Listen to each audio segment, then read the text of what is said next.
the Collection in Action closes our exhibition program of 2011. After the collection show of Stefano Arienti and Massimo Bartolini, where we showed mainly our bidimensional works, our traditional sculptures, now we show works that are in a completely different status in our storage and that have to be activated and reproduced to be shown in our exhibition rooms. There are works or sculptures where opera singers are lying in the sculptures, like in the case of the Allora Calzadilla sculpture, or as in the sculpture of Krüger and Pardella, there is a piano which activated the work.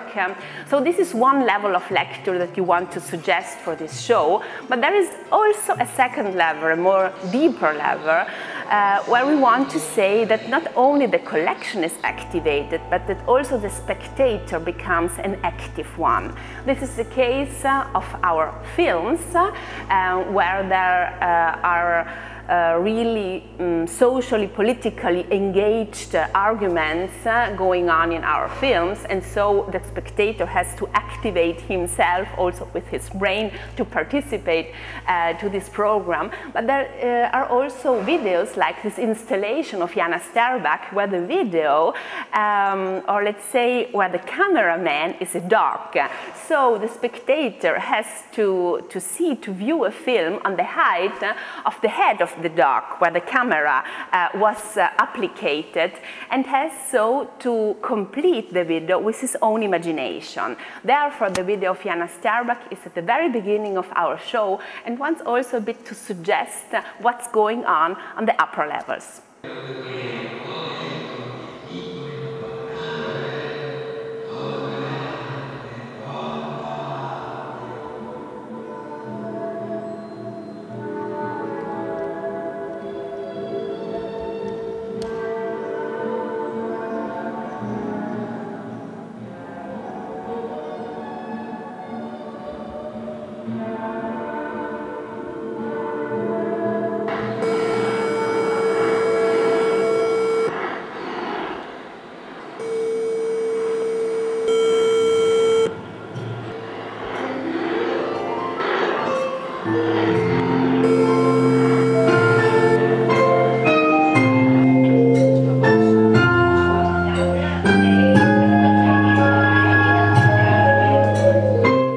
We started to do that work last year while we were in New York, and at that time we were interested in the question of abstraction beyond what it means within arts, but also language as a form of abstraction, and also economy as another form of abstraction. So within this work we tried to bring together these different layers, and we started from a book written by Richard Sennett.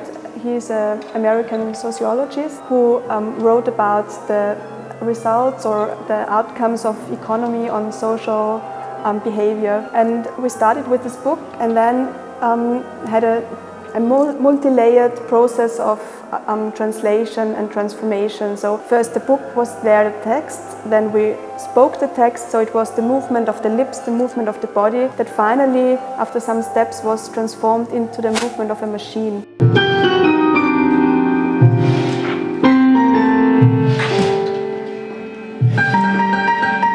And during the performance, we move that machine according to a special code, and also a musician will be part of the performance. It's Nikolai Hess. He is a composer and a jazz pianist, and we also gave him the same book and asked him to also do his kind of interpretation of the text. So he wrote a composition, and while we are doing the performance, we come together. He is playing his composition and also is improvising on top of that, and we are doing the performance of our machine. And we are all working the same rhythm, and so it all comes together that one evening.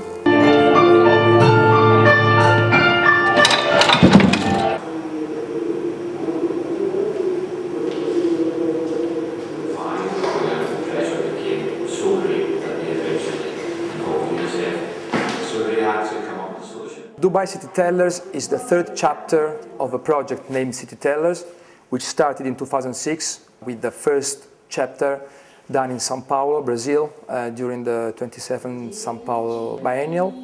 and the second one was shot in Kazakhstan, in Aral, and the third one is in Dubai. Each of these films uses the urban sprawl and the urban conditions as a pretext to display a different kind of social phenomena. In the specific case of Dubai City Tellers, the core of the film moves around the theme of new slavery.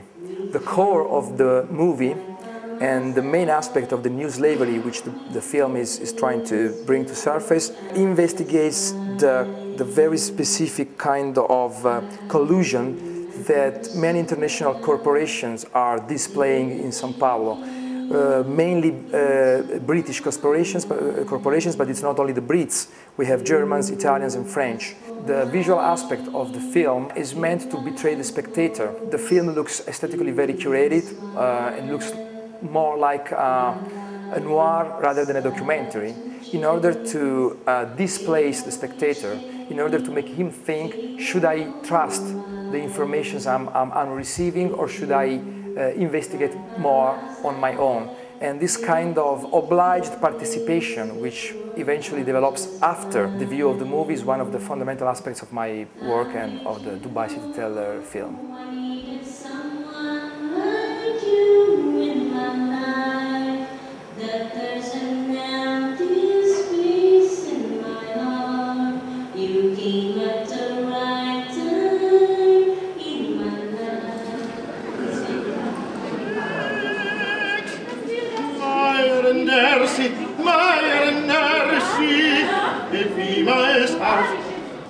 Auf ist es nicht ratsam. Der Kompass an ein. Sind wir so weit, dass wir das schlecht sehen?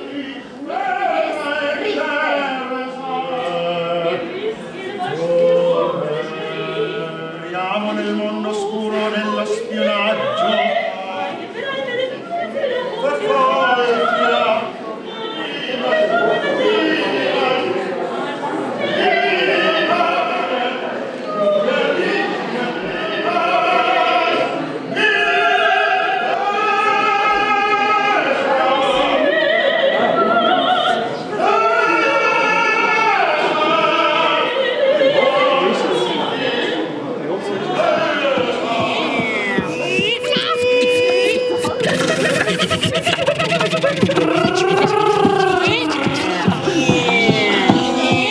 Occasion of the long night of the Bolzano museums, we will also open our atelier house.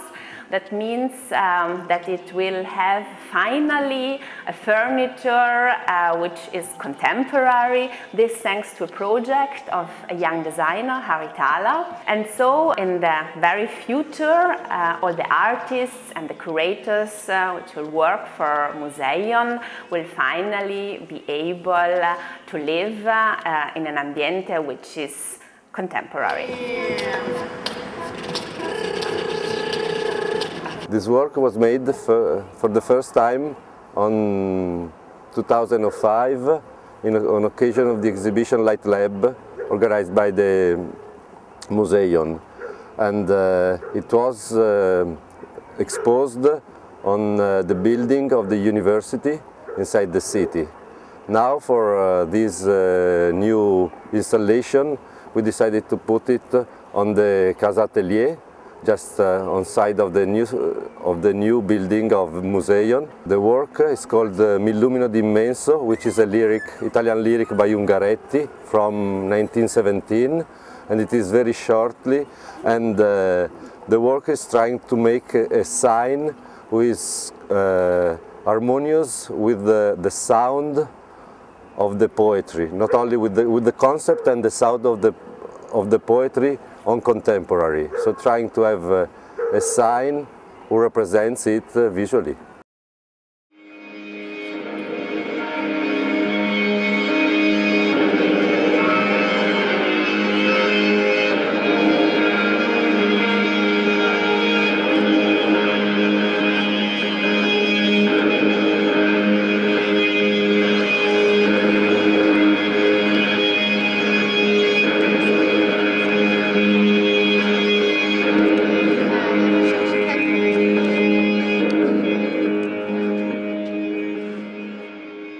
I was very interested in this moment that it's just a surface. It's just like the surface, that it's almost nothing between the inside and the outside of the museum, like the meeting point of the city and the museum. Just like this nothing, that it's the projection, it's like this milky glass, that it's meeting like the light that's from the projections, from the 16 projectors that are going from the inside towards the outside, so that the audience can see it just from the outside. And it's important that the museum has to be completely closed down and totally dark, and I found it really interesting, this.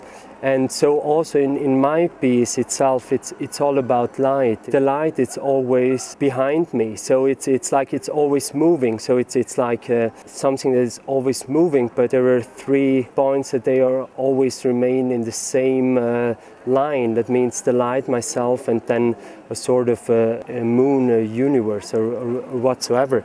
And in the case that the light is always behind me, although it's always moving, it always seems like that you could see my face, but in reality you never can see my face, but it's always the light. And at a certain point it's the light from the projectors that is going towards the city, that it's the same light that's in the video and the light of the video itself.